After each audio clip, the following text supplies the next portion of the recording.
there was a few international events that really catapulted us. Obviously, we had someone in Burkina Faso, so we were covering the events there. But then Niger, the coup, from day one, we were on it. And again, we had somebody, he was a freelancer, he was based in Burkina Faso, but he traveled to Niger and he was able to explain to us very quickly what was going on and get us speaking to some comrades over there. So we were reporting with confidence at a time when people didn't really know. They were like, is this a reactionary coup? Is this a revolutionary coup? What's going on? And we realized very quickly that it was a revolutionary coup.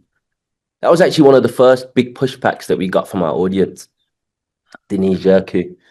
But then they came with us on the journey. So initially they were like, I'm so disappointed in African Stream. Why are you supporting these men in military uniform?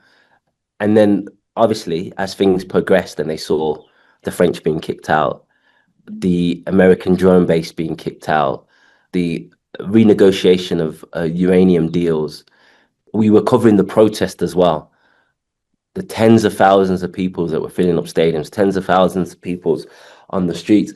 They basically came along with us on the journey. And basically, after 3 months, no one was saying that. Everyone was kind of on board and seeing what was going on. But why were you able to see that immediately? Was it about the demands that they were making, or what was it that was clear to you? Yeah, because again, it's access. It was the access. So we not only had full-time, she wasn't full-time, she was working for us 3 days a week, three days out of five.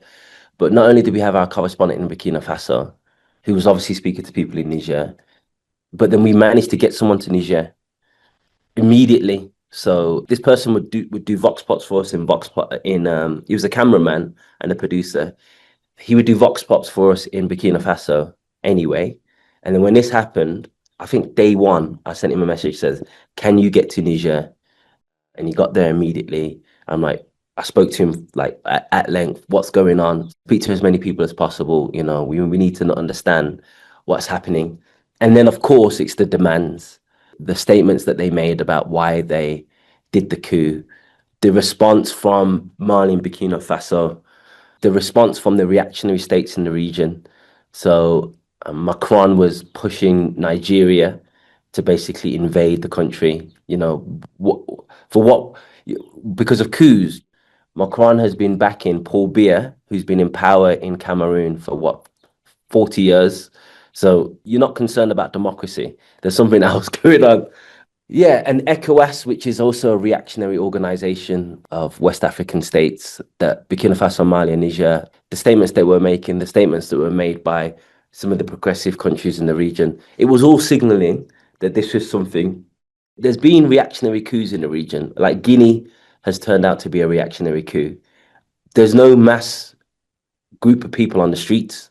It's very difficult to get, people on the streets. In Sudan, where my family are from, just before the war, the army, which was trying to grab power, had to trick young people from a faraway region that there was a football tournament going on to make it look like there were protests happening. It was only because of citizen journalism and people went up to them and said, like, what are you doing here? And they say, I thought I was coming for a football tournament. So it's very difficult, even when you're like a corrupt military dictatorship, it's actually very difficult to flood the streets with tens of thousands of people. And you can usually tell as well. That's really interesting because I think a lot of times you have color revolutions across the world. Mm, And the Hong Kong protests, for example, is a color yeah, revolution. Nepal yeah, seems to be possibly a color revolution. Of course, it's very recent events. And you see yeah, so many people, but I think one thing you pointed to is the demands. What are the demands that they're making? And are they yes. backing pro-US talking points? That's probably an indication. That's an interesting point that you raised, but I'd suggest the difference is this. A color revolution is a sophisticated program, including National Endowment for Democracy and NGOs and, manipulation of media and paying journalists and to write stories. I think in Zambia, we did a report on it. I think they were paying journalists $1,000 per story to write anti-China stories, yeah, about how China's a problem in Africa. So it's a process. It's a long cultivated process. these countries in the global south, they don't have that sophistication of NGOs, of international media, of influencers, so they can't do what the US does in other countries, basically.